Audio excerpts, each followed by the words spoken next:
Good afternoon. എല്ലാവരും ടയേർഡാണ്.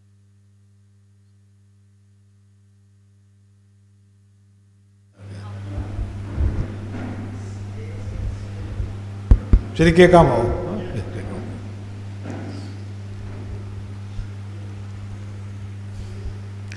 ഇപ്പം ഞാൻ ഇന്നലെ തുടങ്ങിയതുപോലെ എല്ലാവരും ഒരു ചെറിയൊരു ഉത്സാഹം വരാനായിട്ട് എല്ലാവർക്കും കൂടെ ഒരു പാട്ട് പാടാം. കൂടെ പാടണം. താലത്തിൽ വെള്ളമെടുത്ത് വെൺകച്ചയുമരയിൽ ചുറ്റി മിശിഹാതൻ ശിഷ്യന്മാരുടെ പാദങ്ങൾ കഴുകി, പാദങ്ങൾ കഴുകി. എല്ലാവരും കൂടെ താലത്തിൽ വെള്ളമെടുത്ത്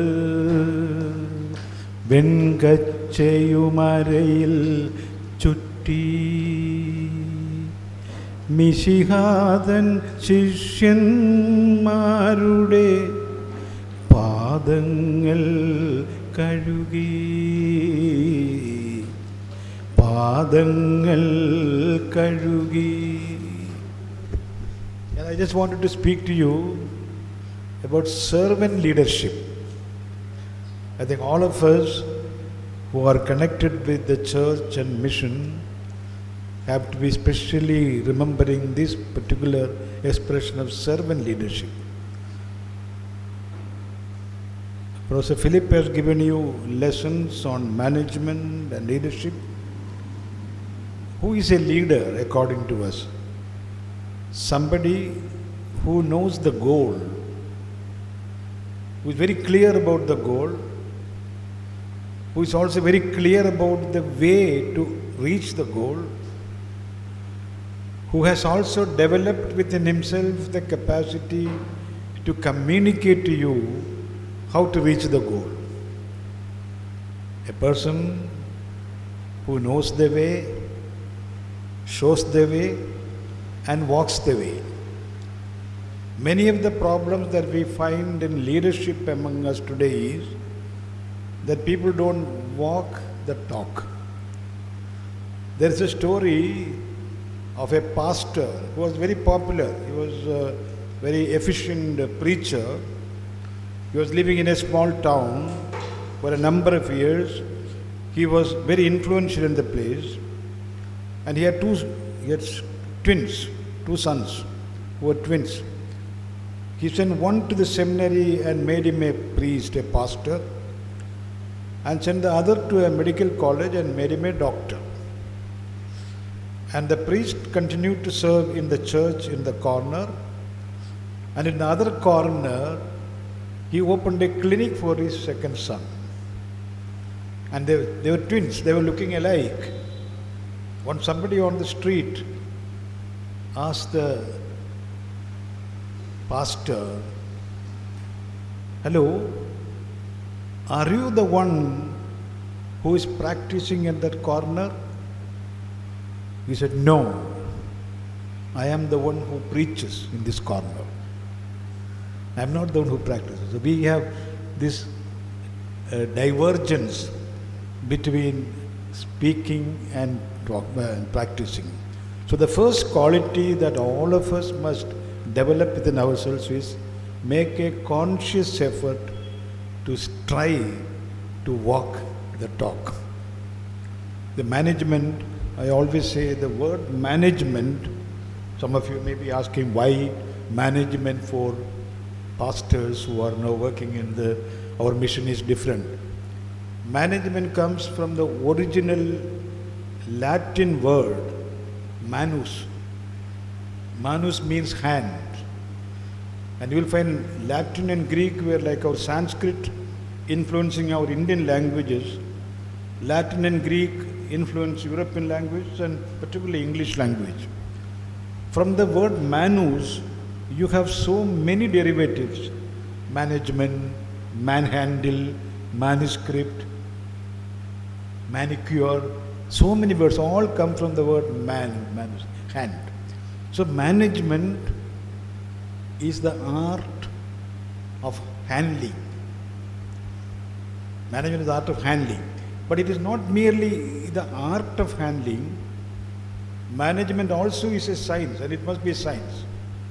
So that is a very special area where the art of management must inspire the process of management, and the science of management must regulate the process of management. Art of management should inspire the process of management, and science of management must regulate the process of management. So you have this morning, when Professor Kunchari Isaac started, he mentioned about vision and mission. We read in the Old Testament, where there is no vision, people perish. Where there is no vision, people perish, institutions perish, establishments perish. So we must have a vision. And to achieve the vision, there must be a mission. Somebody defined vision as the capacity to see the invisible. Vision is the capacity to see the invisible, and mission is the capacity to do the impossible. Vision is the capacity to see the invisible, and mission is the capacity to do the impossible, or what appears to be impossible. So the vision for, what should be the vision for the church, for the Marthoma church? What should be the vision? Is it only to develop your church, to give the usual services to the members of the church, to maintain the integrity of your denomination? Or you have a larger vision? The vision of all Christian institutions, Christian people should be to give this message of love and compassion and justice to our society. We are living in a multi-religious society. Our percentage is only 2.5% in the whole country. But in terms of our contribution in the field of education, in the field of social welfare, in the field of community work, in the field of health, we are not minority. We are a major community in terms of our service. We have been able to influence the course of history. But today, where are we? They are looking at us. Professor Philip mentioned about, we are all good, but we are not great in competition. So this is an occasion for us to examine our own performance of our institutions, our work, in terms of the way in which people perceive us. One of the great problems that we face the Christian community today is our divisions on the basis of denominations. I say this because I belong to the Catholic denomination. I have worked with all denominations. I know that even in the Catholic Church you have Syro-Malabar, Latin and Malankara. We are divided. And a divided group cannot project the real vision before our society. I remember, you have all heard about St. John's Medical College in Bangalore, a college which is started and being run by the Catholic Bishops' Conference of India. More than 200 bishops have an association and they run that college. There was a time when the governor of Karnataka, who was an retired ICS officer, Mr. Govinda Narayan, he wanted an admission for a French doctor in that college. And the rules do not permit that kind of admission by influence. So the then principal said, sorry sir, we can't do that. The governor, who was the chancellor of the university, this is before the medical council came and medical universities came, he was the chancellor of the Bangalore University. And then he called the Vice Chancellor and said, withdraw the affiliation of this college. And for 6 months, the affiliation of St. John Smith College, which has in terms of infrastructure, the best infrastructure in any of the colleges in Karnataka state. During that period when the college was not having affiliation, I was posted as health secretary to the government. And the then health minister was a member of the Muslim community. So I told him, sir, an injustice has been done to a minority institution. It has got the best of facilities, but you see the way in which affiliation has been withdrawn. So he said, let us go and meet the governor. We went to the governor and said, sir, this is an institution run by the Christian minority, and this kind of a treatment should not be done. Immediately, he did not know what community I belong, because I was holding just posted. He told the minister, who was a Muslim, don't bother about these Christians. This was ringing in my ears even today. Don't bother about the Christian. They are divided. They are divided. They are Malangara Christian, Syrian Christian, Latin Christian, Mangalore Christian, Tamil Christians, Yakoba. My God, the governor went on listing more than what I could remember. That way, don't bother about them. So, if we are divided on the basis of our denominations, then as a Christian community, we are going to be weaker in our society. I remember when I was the commissioner of the Bangalore Municipal Corporation, we had a minister, a Hindu, by name Srikantaya. He once called me and made a very special request. He said, Alexander, I have a very special request by some people from Kerala. I said, what is that, sir? A few Christians came to me and said, we have no place to worship. There is a site in the particular Tangbed area belonging to the corporation. He was the municipal administrative minister. Please allot that land to us. But he said, but you are Christians and you have no place to worship? I can't understand. He called me. Alexander, you are a Christian from Kerala. I am a Hindu. When I want to worship God or pray to God, I go to any temple, ring the bell, wake up God and submit my prayer and go. When I come out of the Vidhan Saudha Secretariat, within 1 kilometer, there are 10 churches. Why is it that a few Christians from Kerala, your place, have no place to worship? I said, if there is a site, let us give it. This problem I will discuss with you later. And it happened to be an application by the Jacobite section, who was thrown out of the church which was built by Jacobites and Orthodox together. When there was a fight here, the fight was reflected there. Now I know what happened, but I did not want to explain to that minister, there is Jacobite, Orthodox. He only knows Christians, a cross. Only knows as cross. So I did not want to explain. I said I will leisurely explain to you. But later on, when I became a minister, he was still a minister. He never asked me, he forgot about that.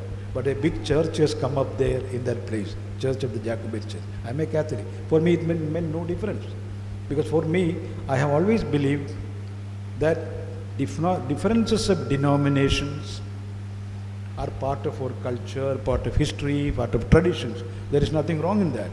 Because variety always adds beauty. A garden of red roses will be beautiful. But if in a garden there are yellow roses, white roses, and red roses, then it will be more beautiful. So that is my faith. So variety of worship matters, of traditions, of cultures is different.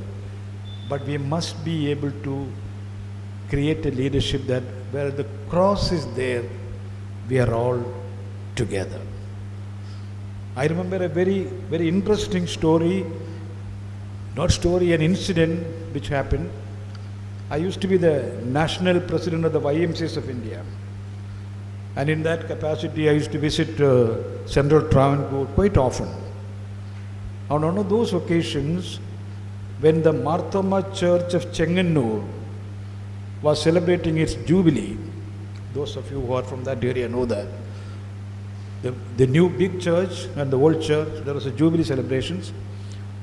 And as part of the celebrations, they wanted to have a conference on ecumenism. YMCA, as you know, is an ecumenical body.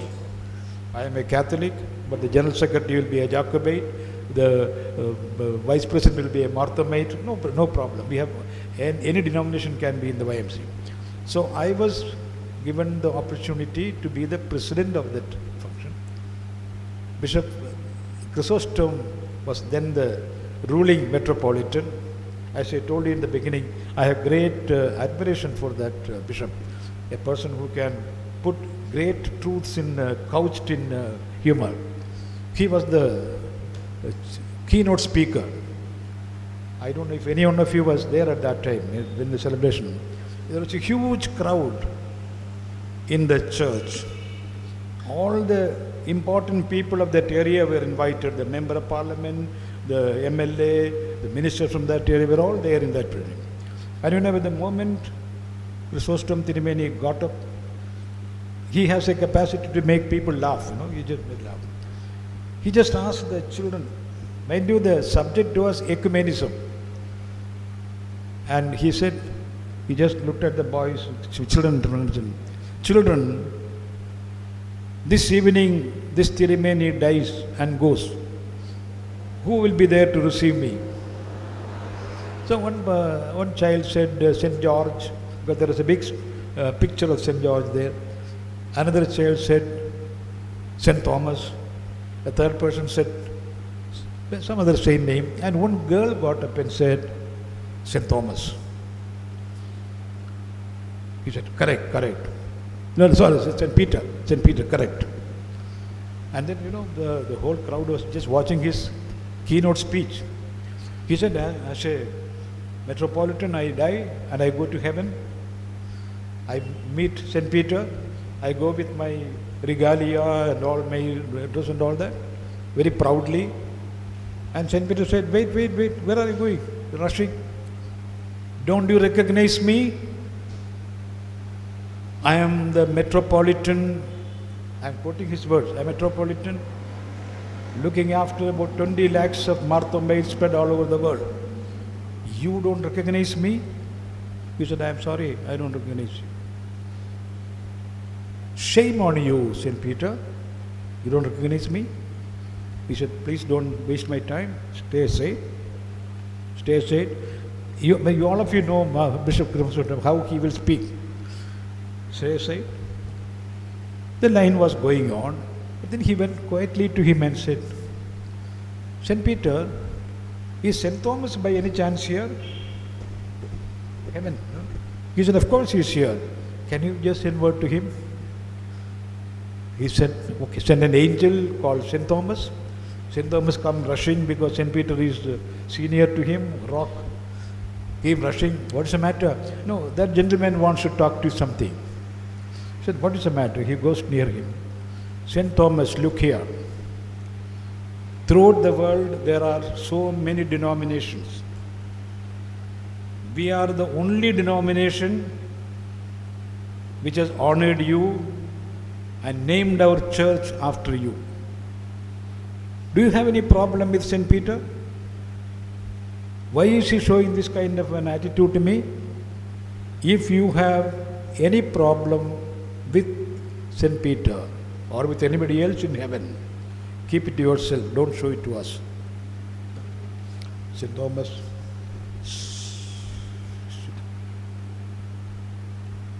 you have named our church after me, good, I am happy. But don't say that here. If you say that here, St. Peter will go and report to Jesus, and I will be in trouble. Do you know? If anybody asks you here, you tell them, I belong to the Church of Jesus Christ. She said that and told the audience, my dear friends, this is my message of ecumenism. Dear friends, I have not heard a better speech on ecumenism than this. He said, if anybody asks you, keep your differences. But if you ask, say, I belong to the Church of Jesus Christ. So the first leadership challenge for people working in the Christian ministry today in India is to develop, absorb the spirit of ecumenism within us. We had a minister called S.M. Krishna. You must have heard about him. He was a chief minister under whom I worked. There was once the inauguration of the renewed CSI hospital in Bangalore. There was a big crowd. I was then the tourism minister. He was the chief minister. Huge crowd. And addressing the crowd, he said, I have had opportunities to travel extensively in India. I have traveled very widely in UK when I was a student. I have tried very widely in USA when I tried to study there. Wherever I went during my travels, when I saw a cross, I know that some humanitarian work is taking place there. A great witness by a Hindu chief minister before a crowd, not knowing difference between CSI and Catholics and all that. He said, wherever I see a cross, I know that some humanitarian work is taking place. The same person, I was the president of the Bangalore YMCA, and I still be the president. Once the Muslims of Bangalore came and requested me to allow them, we have a big ground in the Cubbon Park, very big, and requested me to allow them to have their Nabi Dina prayer on the YMCA grounds. I thought, what is the harm? We have got a big ground, what is the harm? Because we all speak about inter-religious dialogue, harmony, and all that. Why not have it? I placed this request before the board, and the board said, no, if you allow them once, they will make it a habit. Every year they will ask. I said, all right, if they ask, what does it matter? One day in a year. It goes along with our philosophy. We say that we must respect all religions. We say that there is only one God. So why not we allow them to pray? Finally it was set. And they called S.M. Krishna, the then chief minister, as the chief guest for the first day's prayer. Why I am saying this, these are all, says how people will perceive us in them. Huge crowd of Muslims praying on the ground. When 50,000 people praying and all that, it was a sight to see. He got up and said, my dear friends, it's a wonderful occasion. Young men, Christian, he emphasized that, young men, Christian Association ground, Muslims of Bangalore are praying, and Krishna is speaking. Young Men Christian Association ground, Muslims are praying, and Krishna is speaking. Was it not ecumenism? What I am saying is we have a tremendous need for the spirit of ecumenism to be absorbed within us. When we say samshigarichana, that is one of the challenges of leadership. Another point was made during the course of the discussions about the fast changes that are taking place around us. In fact, one of the characteristics of modern age is the speed with which changes take place. We all experience that. Speed with which the changes take place. Sometimes we are blown off our change.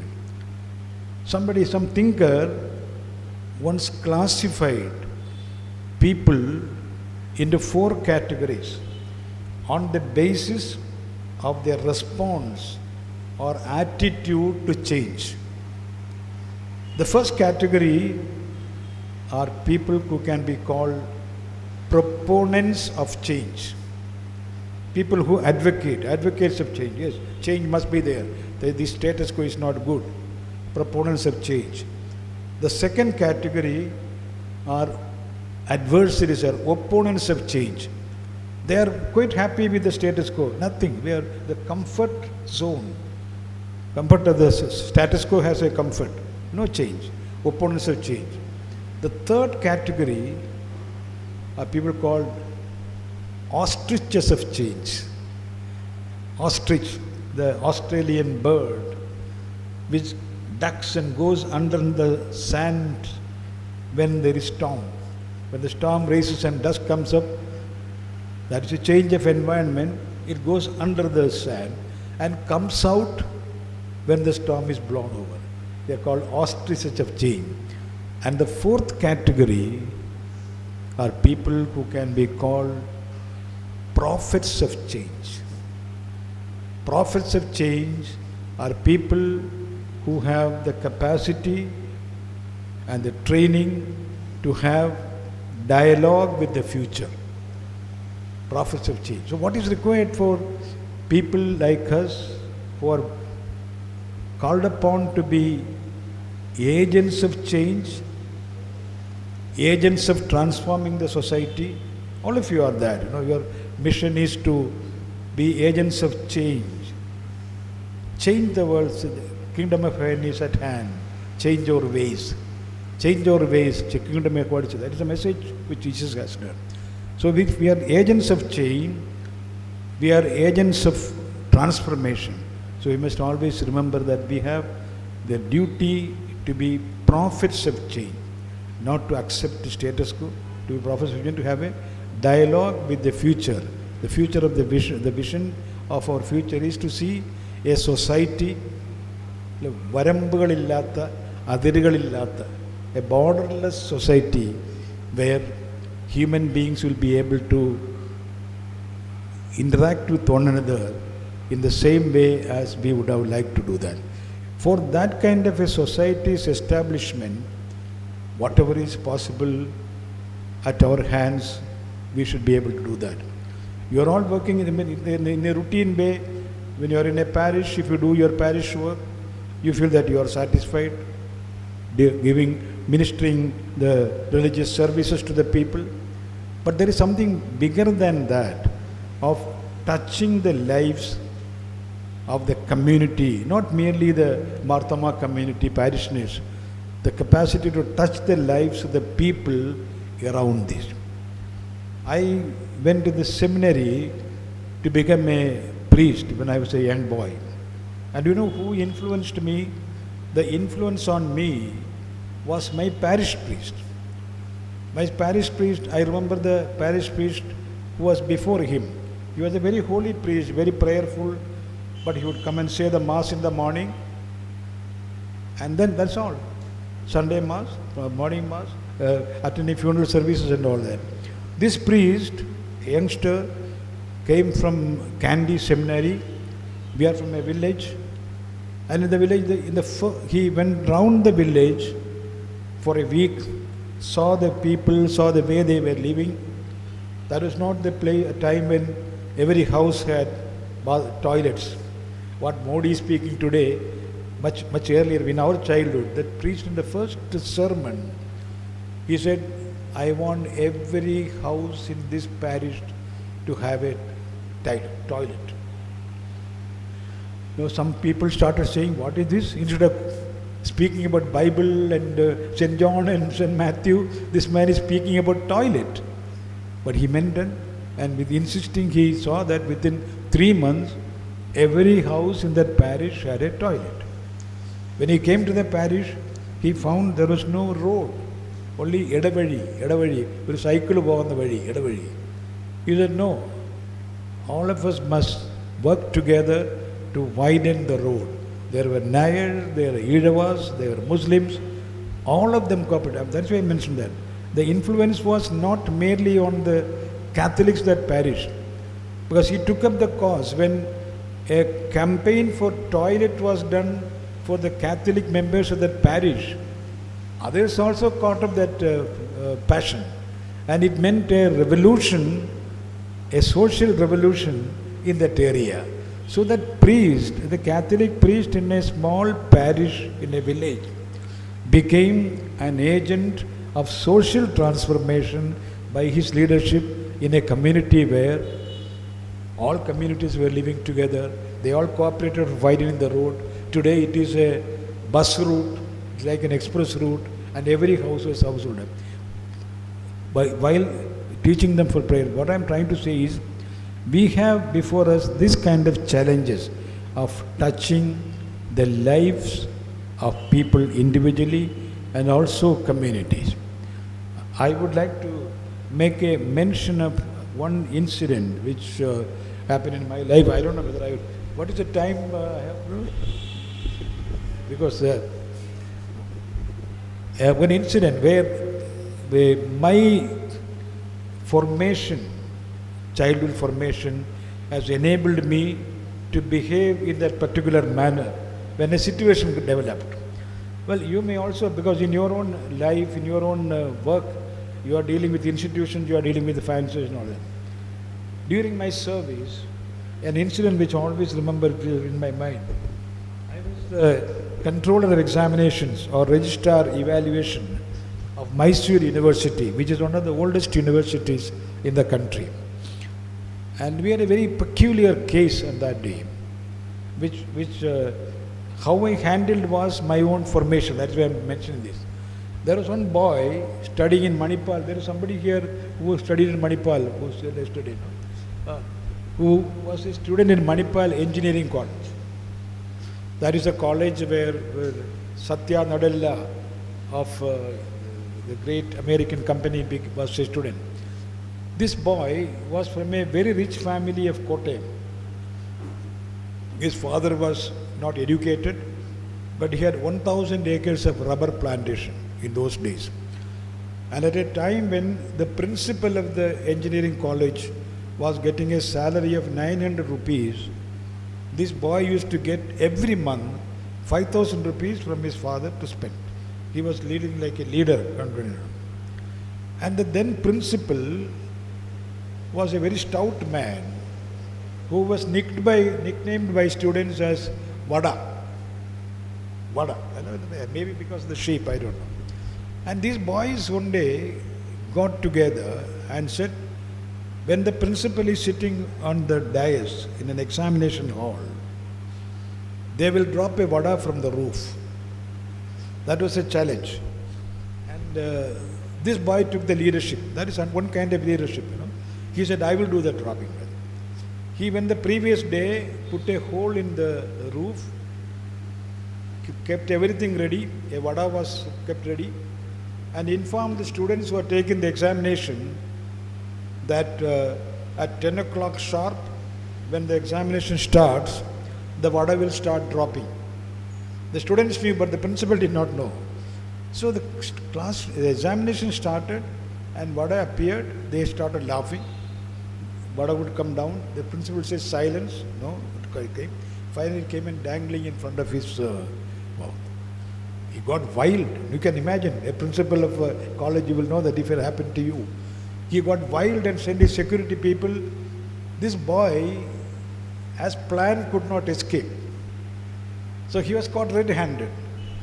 And the principal sent a recommendation to the university to see that this boy is sent out of the college and see that he is not allowed to study in any of the engineering colleges in Karnataka state. He was in the final year. So we had what is called a malpractices inquiry committee. The principal did not say vada dropping. He only said this boy disturbed the smooth conduct of the examination. So I called him. We had a committee. The previous day of the meeting, this boy comes to me and says, sir, I have done this. I have not done this to insult my principal. He is older than my father. I have done this for fun. I have done this for fun. I deserve punishment, but I want to tell you one thing. If you send me out of the college, and if you follow the recommendation of the principal to see that I don't study anywhere, then I am going to commit suicide. I come prepared for that.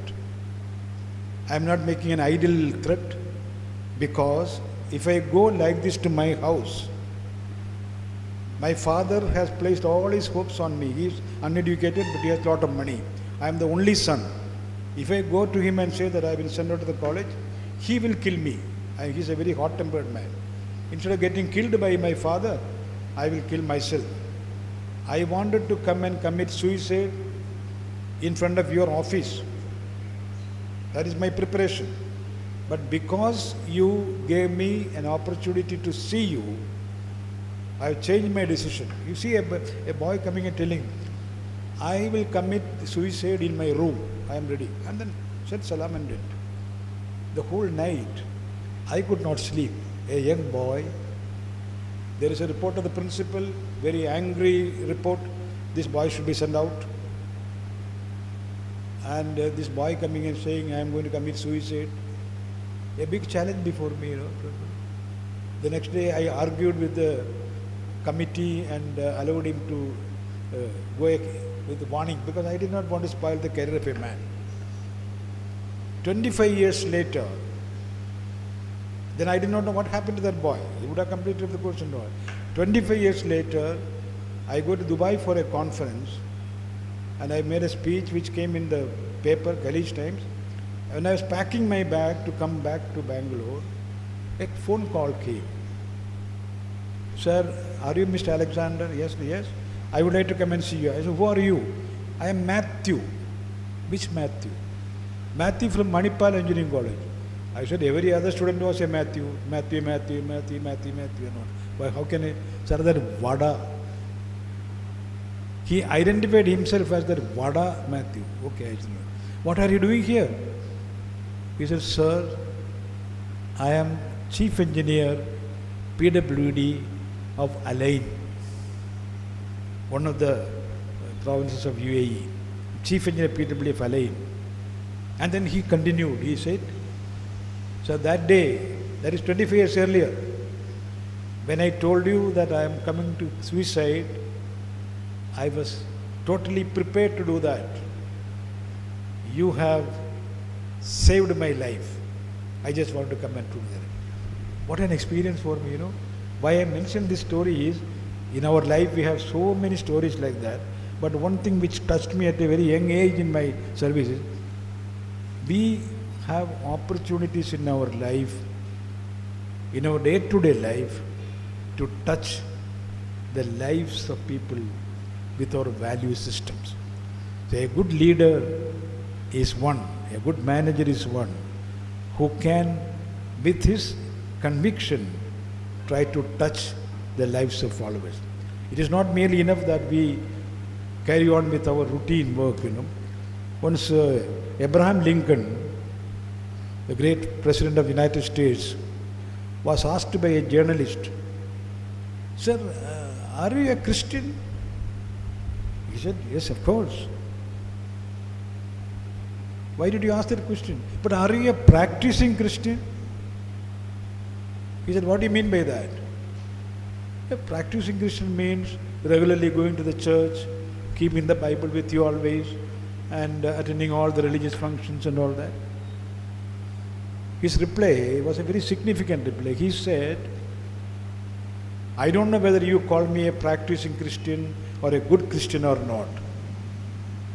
When I do something good, I feel nice. When I do some harm to others, I feel bad. That is my religion. When I do something good, I feel nice. When I do something bad, I feel bad. That is my Christianity, that is my religion. We need to project Jesus in the most relevant manner in our society. I always quote that particular instance of his conversation with Mary Magdalene. That conversation on the side of that well was a great sermon on his philosophy, Jesus' philosophy.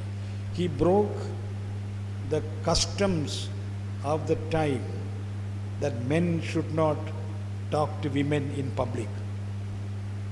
The custom, social custom of the time he broke and said women are equal to us.